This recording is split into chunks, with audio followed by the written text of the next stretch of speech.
now on to the main program. So Adam, Timlett, and John Maitland here will be giving a lecture, as you all know, is what you came for. So we will start with a 30 to 40-minute lecture, and then we'll open up for half an hour of Q&A. And then we'll, after the Q&A, we'll come forward and enjoy a little bit more drinks and snacks. We are here until 9:30, so let the lecture begin. Adam? Yeah, okay.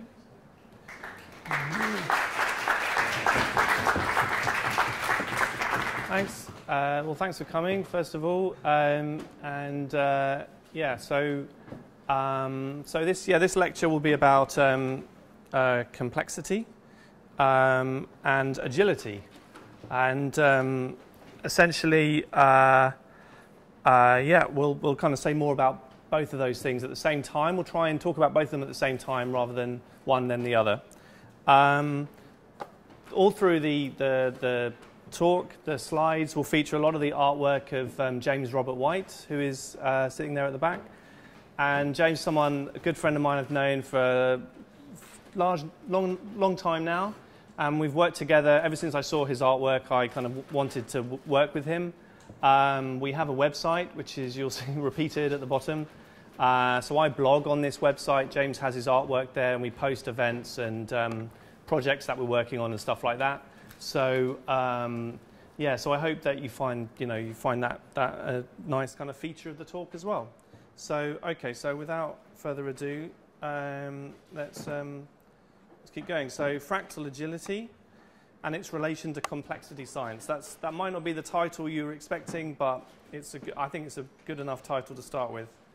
So let's talk about agility first of all. So what is agile? So currently, agility is understood as a way of improving the odds of many kinds of software projects succeeding. It came out of a realization that traditional engineering-based kind of models of software engineering and project management were leading to quite low success rates in a lot of different projects. And so this idea of this kind of agile movement kind of began actually initially with the Agile Manifesto, which is still a website you can go to online. And since then, it has spawned hundreds of organizations, trainers, a whole movement in software development. So there's a whole, it's a huge thing now in software. So I will be arguing that although Agile is kind of big in software, it's probably a property, or agility is a property of naturally evolved systems. So I mean animals, the biology of animals, our brains. I think that and the way I'll be kind of arguing this is that it's a desirable feature. It's something that you would expect to see because it's a good thing to have.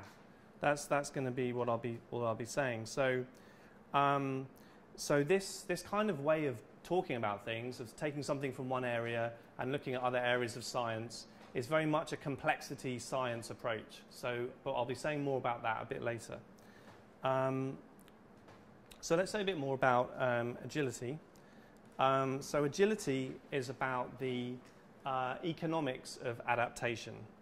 So what I'm saying by this is I'm trying to answer the first big question, which is why did the software development industry end up investing so heavily in this characteristic of agility? Because it's expensive. It's an expensive thing to invest in, both training people and changing software. This is an expensive thing. So the answer, I think, has some significance for other disciplines and other areas. Right. So in trying to answer why software development is now agile, I want to look beyond the specific facets of agility and the way that agility is described currently in software development. I'm not going to be talking almost anything about that at all. I'm going to be looking for a more general description of what agility is. So that means I run the risk of saying things that appear to contradict what you might have learned. To anyone who's kind of learned agile methods, you might not recognize very clearly what I'm saying at first, or at all. You might disagree with me, which would be interesting. But the point is that if you bear with me, I hope it'll become clearer that I'm doing this to try and give a more general description of what agility is, right? So moving beyond software to other areas of science. And so that I can say something quite simple about it, I guess, so that you could actually measure, what is the agility of this system. So I'm interested in something quite precise, but also quite general. And so to do that, I must describe things in a different way, and I must connect to other disciplines like economics and a tiny bit of biology, which I will be the first to admit I don't know much about, so it's going to be tricky for me to be more specific about that. But I will try and talk in this general way. And the first thing, on the first kind of step for doing that, is to connect agile software development with biology, economics, and cognition in the notion of an environment selecting for qualities of the entities that are within it that are beneficial not just to each entity individually, but to the whole system, making the whole system more productive, right? So to try and explain that a bit further, we need to think about what an environment is a little bit more. And the aim will be to outline some very general principles and see if we can identify something about the notion of environment which is helpful. So let's talk about natural selection. It's a very simple, not simple, but clear example of the theory about environments selecting for qualities. So people misunderstand natural selection as evidence of individuals adapting to their environment. But this is, in the theory of natural selection, this is not what happens. Absolutely not. Instead, a population evolves and adapts and does so from generation to generation as genes are mixed and survive into the new mix. Any individual within the environment doesn't evolve or adapt within their own lifetime, but they take the genes that they have, and that is all they have for their whole lifetime. But their children will not have the same genes. They'll have a mixture from their parents, and so that can produce something new. And so a whole population can evolve gradually as each generation begins with a new mixture of genes and with more of the successful genes for that environment and less of the unsuccessful genes. And obviously people will say that's not very precise, but just to give you an idea. So agility, on the other hand, is about adapting within the lifetime of some defined larger entity. So it's a kind of collective adaptation, but within the lifetime of some larger entity that we're interested in. And so when we talk about agile software development, the larger entity is the lifetime of a software project, right? So the idea is you have this software project, and within its lifetime, which is like the resources available, right, to make this thing work, keep it viable, there has to be adaptation by the people involved as they produce this thing. So it's a different concept. I hope that's reasonably clear. So in software, the entity that is adapting, which has a life as the larger entity, is a software product, and it has a version number which tells you how it's evolving, I suppose, adapting. And so I work with Burst software, which is a kind of agile software development tool. And Burst itself is currently in version 5.28, and that's just telling you how new it is, I guess, and how many new things it has in it, and how long it's been around in a sense. But there's no sense of time associated with that. It's just lots of things have changed, and eventually, and actually the number is longer than that. You don't see the whole number. But because if you're working on a software project, you'll be adding your own little bits, and we'll be keeping track of exactly what version we're in a much finer level of detail. But when they're finally ready to release a new version to the public, you get something like that, 5.28. So on one level, we have the individual agents who are the software programmers and all the other people who are working on this thing. And they are making up the system that's producing this software, and they're learning, right? And so that's the, yeah, so they have particular words in the Agile concepts, the Agile software development process. We have specific words to describe these people because it's different to other processes. But I'm not going to worry about that. I'm just going to call them designers, business experts, project managers, software developers. All of these people are working on this larger entity, and they're all learning while they're doing it. But there's also the higher level of the software project itself, which I've just described. And so the collective effort of all these people results in a product which improves incrementally as well, right? And this collective project is sort of adapting, right? Because in some sense it's improving, and in some senses it's a kind of, there are challenges that appear, right, that have to be resolved, and it has to adapt to keep it viable, right? So just in a commercial sense, if it doesn't have enough new features that make its customers happy, it's not going to survive. Or if certain features have certain problems as a result, then it's going to become a worse piece of software rather than a better, even though it's got new things in it. So so you can think of it as a larger entity that's adapting. All right, that's what I'm arguing anyway. So so why has software development become agile, right? So okay, so before the notion of agility, we mainly had this kind of engineering concept of waterfall, and we would define a learning process of key individuals prior to the real start of the project. So when the project starts properly, everyone's working on it. But before that, there's this kind of learning stage, and this prior learning process is sometimes called requirements gathering or stuff like that. There's a planning stage. And what the idea was, or used to be before Agile, that you were supposed to do enough learning and planning that you could reliably know everything you need to build. And then once you got to that point, you could start building. And then everyone would start working on it, and everyone would know what to do. And the problem with this is it turns out that for lots of software projects, nobody knows what the real thing should look like before they start. So if you ask the business users or the customers that are going to use this software, they're not prepared for those questions. Some of, or all of the whole thing might be new to people involved.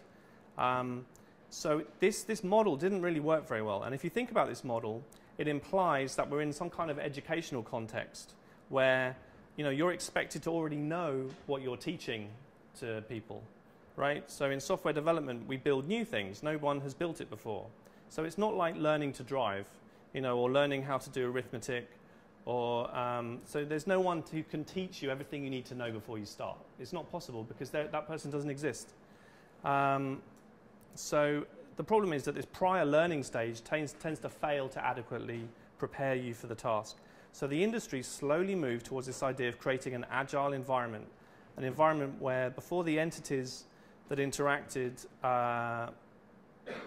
in an environment where together the entities that interacted could adapt to novel challenges more effectively and efficiently and learn as they build. Okay, so why do I call it an agile environment? So there's this idea of software as an environment, which is an interesting idea because it's not my idea, obviously. I expect a lot of you will have heard of software as being an environment itself. So why do we have this? Why do we call software often an environment? So software is different to other things like architecture, building, engineering in the kind of traditional sense, because all that stuff involves making physical things. And although I'm not suggesting software doesn't exist in the real world, but I'm saying that what we do is with software, we tend not to create something that goes into the existing physical environment. What we do is we develop an environment in which you can then build things inside, right? So software development tools are environments like this. In this respect, they are more like a medium, like water or air in that respect, right? So, and this will turn out to be important because, so let's think about, a little bit about what that means. So there are other things that are an environment in this sort of sense. Your body is an environment. It's an environment for your cells and for other bacteria and everything. And so every organism on planet Earth has this internal environment. A classroom is an environment. I'm sure family is an environment. So we're interested in the qualities of environments, right? We're interested in what environment is kind of a good place to do something, and a good place to learn, a good place to I don't know, a good place to survive, I suppose, right? Good place to live. So then there's this idea that the environment confers qualities to the animals or agents within it as well. So like a family is an environment, and then as a result of living in that family environment, you develop certain qualities, right? So so there's this idea that the environment confers qualities, and that some of those qualities might be desirable. And this gives this is where we go back to the fractal idea slightly, a kind of flavor of fractals.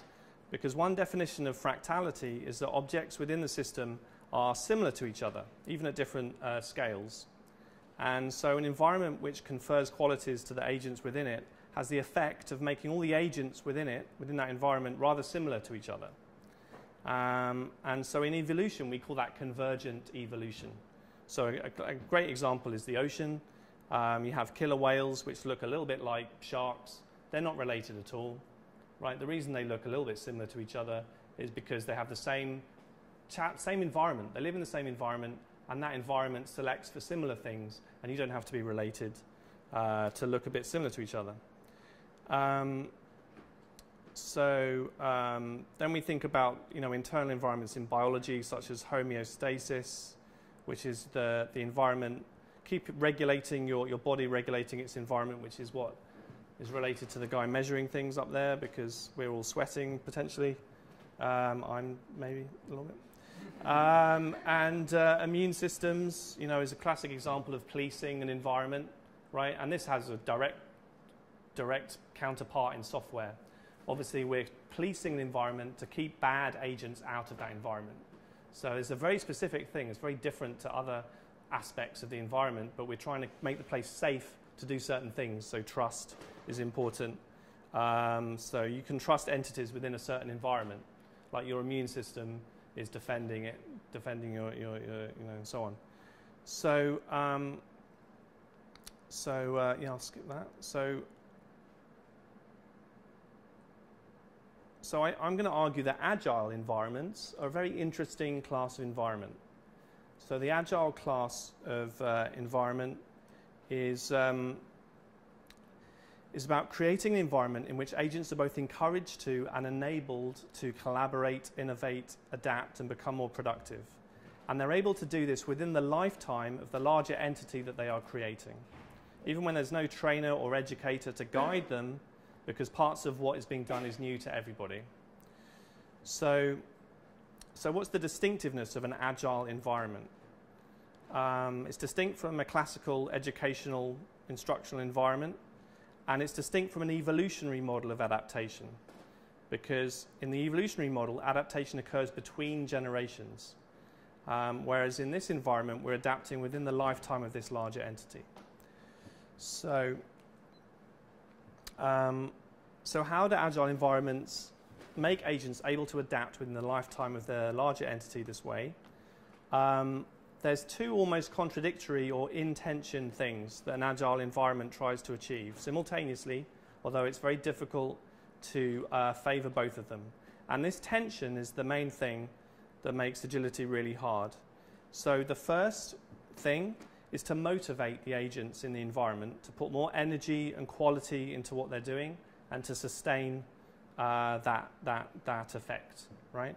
So at the level of people, this is pretty traditional stuff. You have kind of peer pressure, you have monitoring people's work, you have motivating them with ideas and concepts that are encouraging and positive.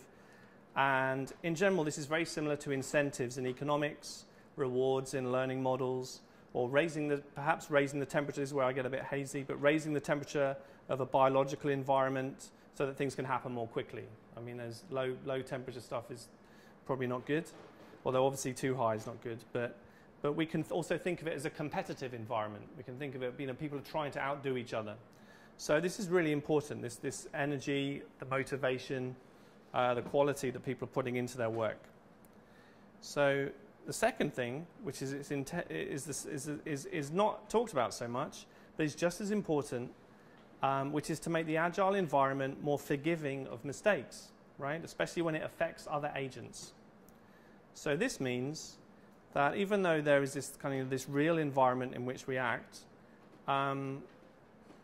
we want it to be also, especially the software, to be forgiving, right? So that we can make mistakes and we can fix things even though they get broken. And maybe we can do something and we can change it later, perhaps much later. And maybe lots of things have been built on top of it after we originally built that thing, and we might need to change it and have all those things redone, and for this not to break the whole project, right? So with agile software development, there's often very little cost nowadays in doing this sort of thing, right? Either in time or resources. And this is a key feature of sophisticated software environments, but not all of them. And the industry has invested very heavily in doing this.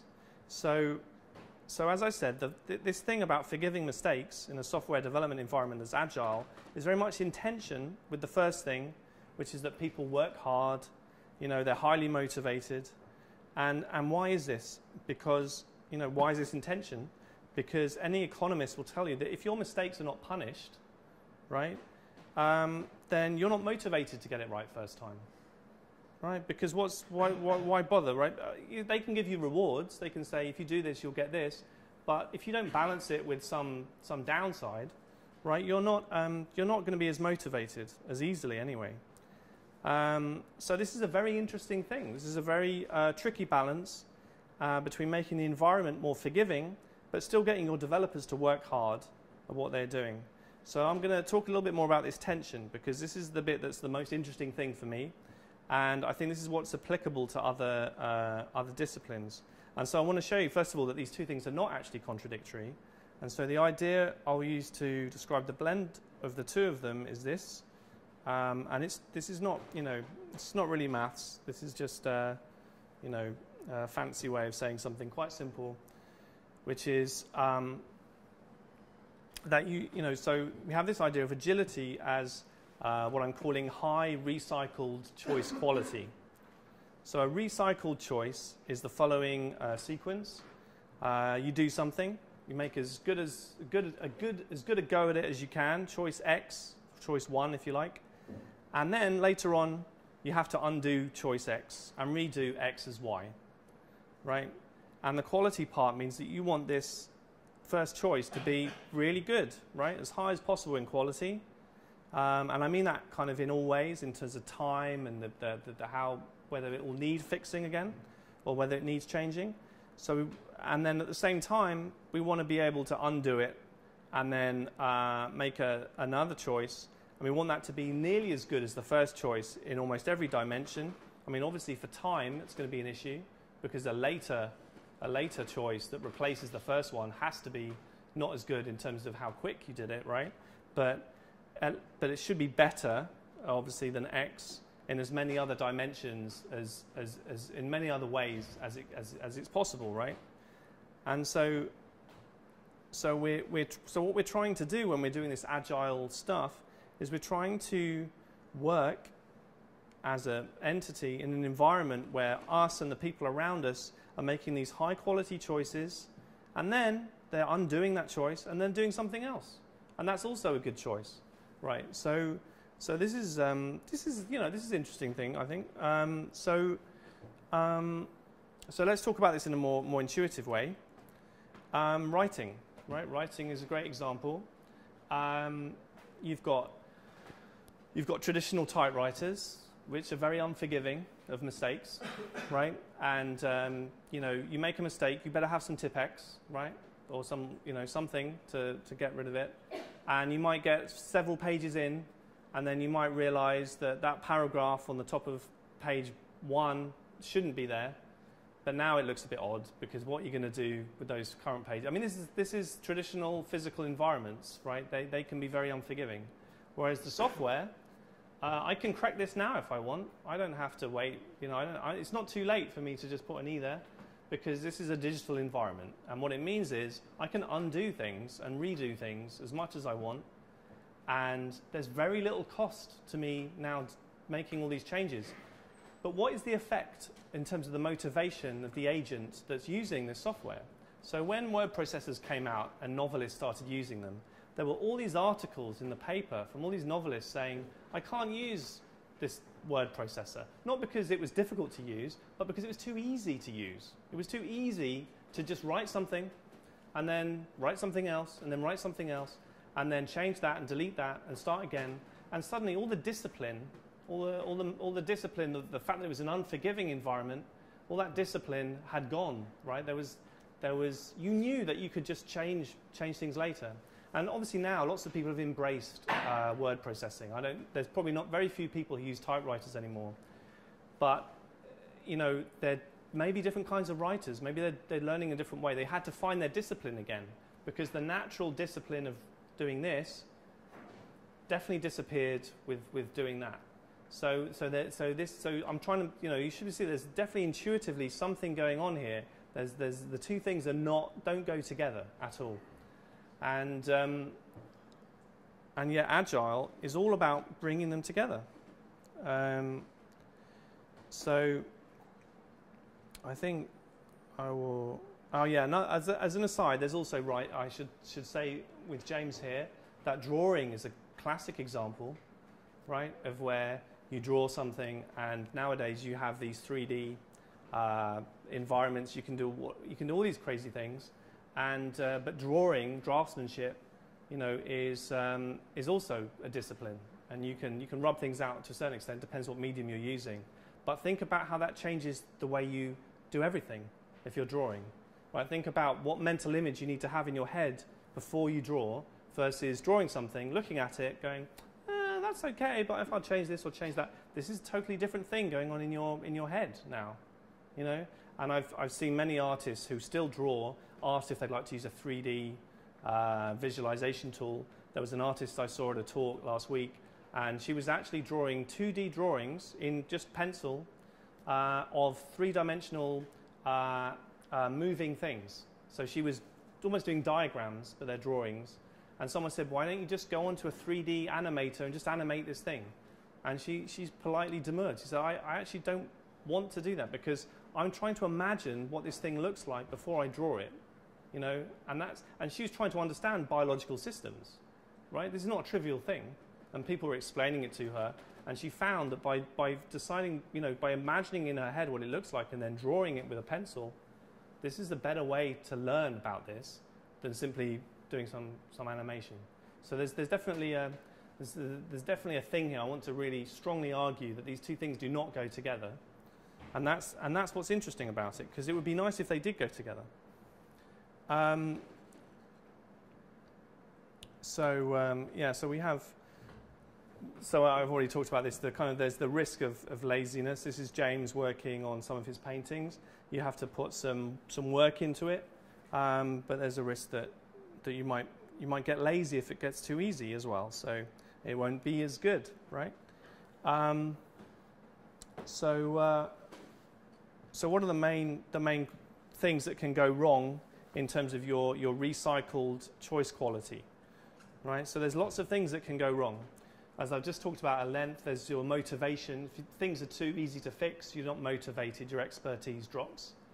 Then there's the time issue. A lot of that's to do with the environment. It's also how quickly you can think.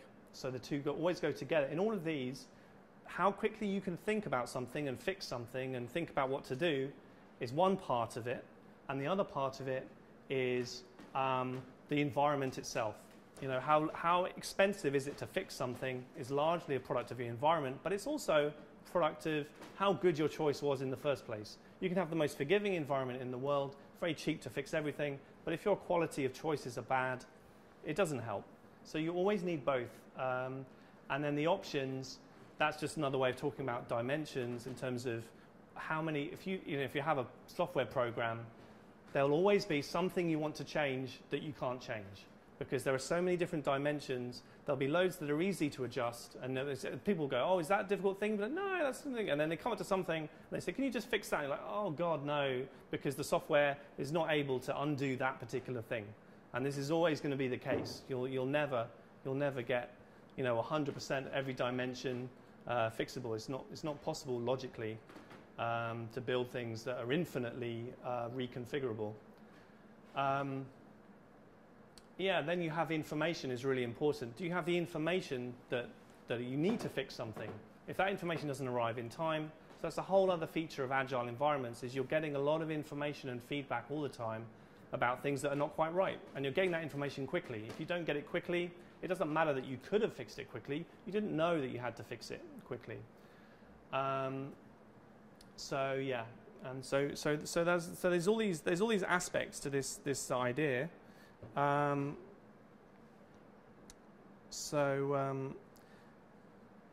Right. So now I want to talk about kind of the main thing that I think this collaborative process of agility, what it means, and what the effect of having an agile environment is. I want to just say a tiny bit more about that. So what it means is that you make a choice as a programmer or somebody else involved, and then you discover a bug, and this information arrives after you made your choice, and then you undo something and you redo something, and then this might have a knock-on effect on someone you're working with has to redo something. And what's interesting about B is they still have to redo things, even though they didn't make a mistake. They didn't do anything wrong. They just have to change things because of you, right? And what's interesting is you're all working hard and highly motivated to make the best choices you can, and then he has to deal with the fact that he just messed up, and then be nice and fix it quickly and not complain and not refuse to do it. So there's this really odd thing that's going on. How do you do these? But having an agile environment means that this happens very quickly, right? So the knock-on effects of everyone's choices being redone are very quickly cascade through, and then you have your fix, right? And it's still viable. It's happened quickly enough and cheaply enough that you still have a viable product, and you get that out in version 1.2, and everyone's happy. The customers are happy. Everyone's happy. And so this is quite interesting. And this is a weird, interesting thing. I've lost my...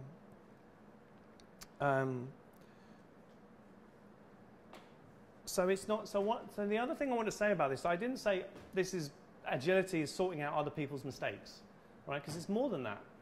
It's more than just fixing mistakes, and this is the way it gets a bit more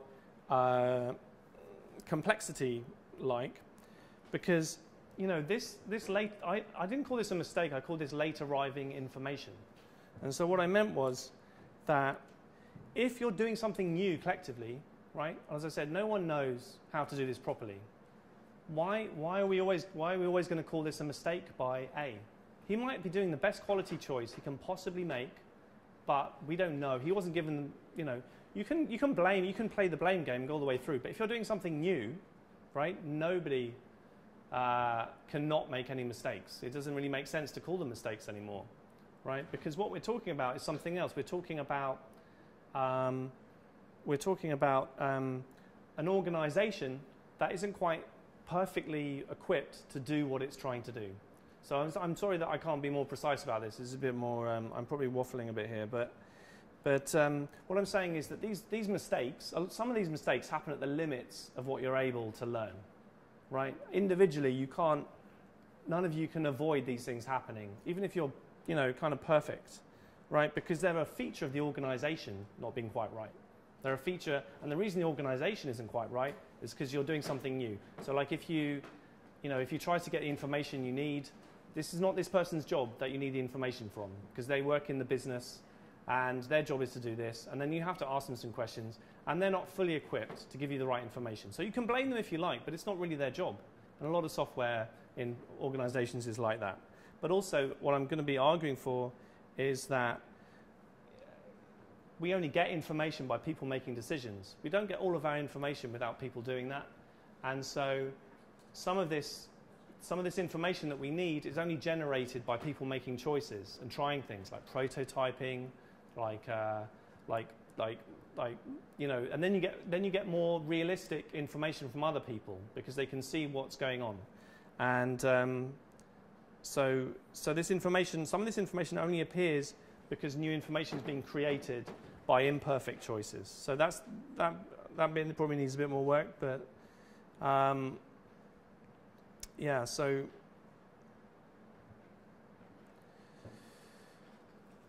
what I want to say now is that yeah, I've already said that. So what I want to say is that collaborative adaptation is not just about other people's mistakes, you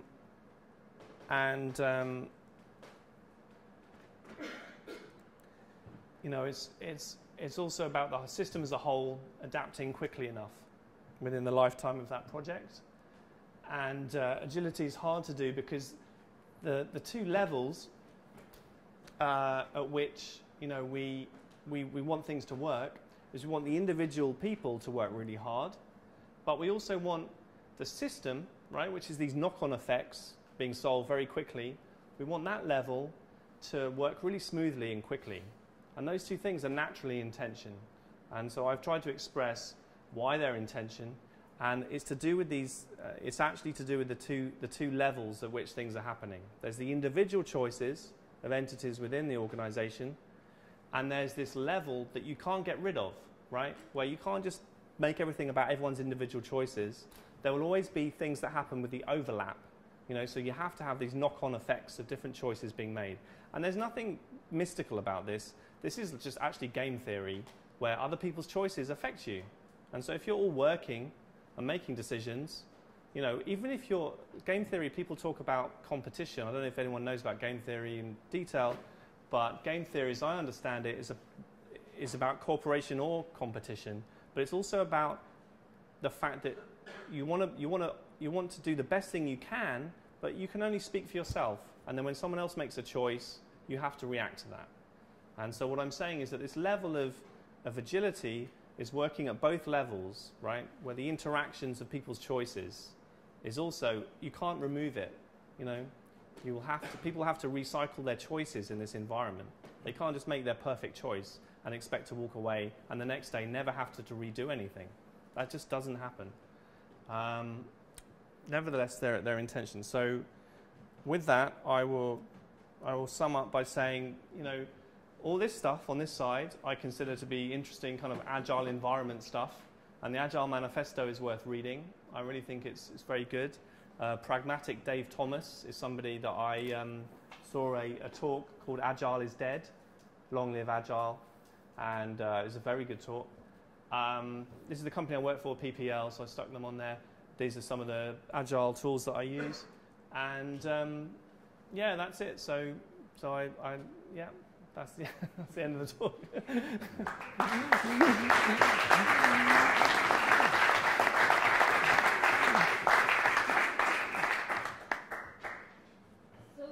of you might have some questions, so we'll open it now and we'll start. Thank you. Thank you for the talk. It's very interesting. All right. I've maybe a slightly different view from your view, which is fine. The tension used to be between massive projects that took years to deliver, and so nothing was delivered until it arrived, and then it was too late because things had changed in the meantime. And the agility was supposed to give the opportunity to change during delivery of the project, so that things can be delivered, partially delivered, completely delivered, up till the end with change going on at the time. Yep. And the tension was not so much we don't know what we're doing, because that implies whether or not we're doing large projects or small ones. But if you cut down things into smaller chunks, there's a better chance of finding fault and finding error early. So you find error early and you correct it rather than waiting until delivery. Now we know all about Toyota and the zero defect. Yeah. Can I answer that? Because I think I agree with you. Can you repeat the question just for the sure. people who didn't hear? Yeah. So the argument was made that, or the suggestion is that in your experience, Agile is more about moving from larger projects which failed to kind of smaller projects where people corrected errors more quickly because they were smaller. So cutting things into smaller chunks. And I totally agree that at the moment, for sure, Agile works better with smaller projects and smaller things, and lots of people would say that. There's lots of areas where Agile doesn't work very well. One of them is big organizations and very big projects. It doesn't stop people from trying, but obviously if you have more units and more individuals, then that cycle of fixing things as they go through, cascade through the kind of the network of entities is going to be bigger, it's going to be slower.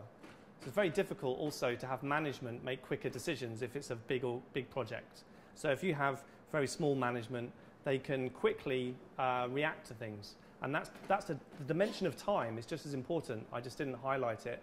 But that time dimension of how quickly choice 2 follows choice 1 is a huge bearing on the quality and cost and whether the thing's viable.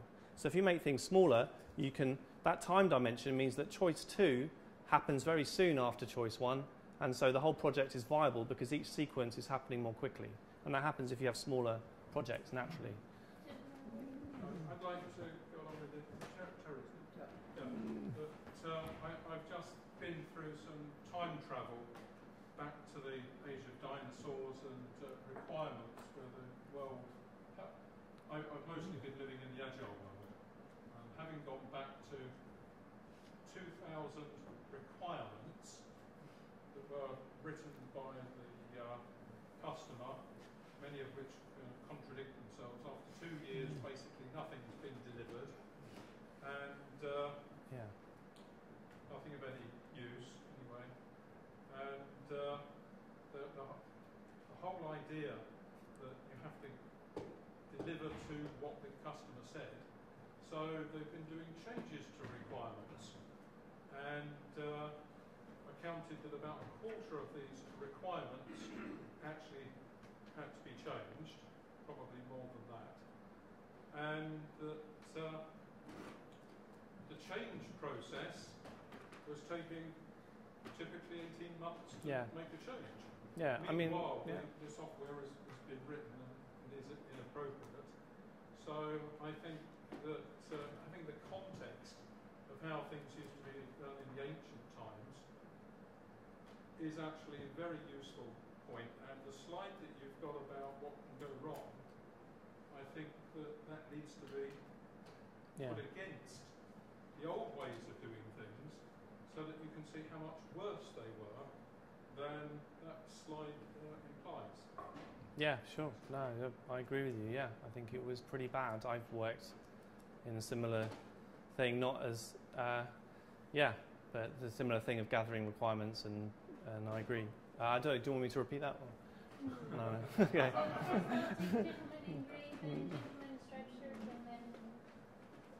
Yeah. Thank you very much for the talk. It was very stimulating. I like very much some of the analogies you made, especially the one focusing on the fractality of Agile. I've been trained as a Scrum Master. I've been working in some projects in this role, and I really believe that there's in the way every sprint, every daily stand-up, every feedback loop that the project has, all the participants talking to each other and making very explicit the kind of progressive or minimum viable products they are doing together. I'm talking about programs, but also other roles. They are doing this kind of fractality by social interaction. And I think was one of the missing things in software development, because many things were so implicit. Yeah.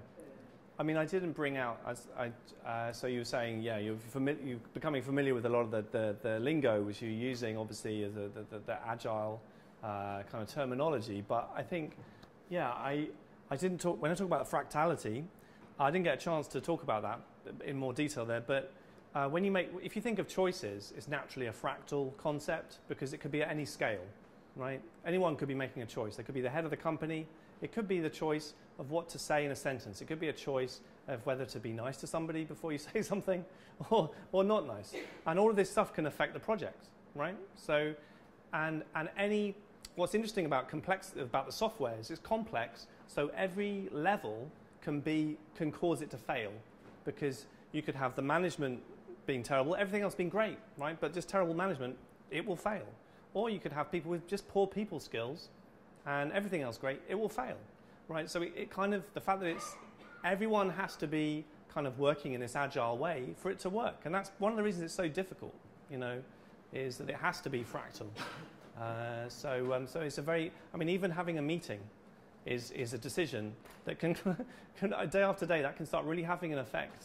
If you invite certain people to a meeting and you don't invite other people, and then those people could be really important, you know, and you have to be able to change your mind and change who to invite just by someone overhearing, oh, are you coming to that meeting? Oh, okay, yeah, I'll come along. You just recycled that choice. You just had an original choice about what meeting to have, and then you changed it on the basis that someone overheard, and this is what I'm trying to get at.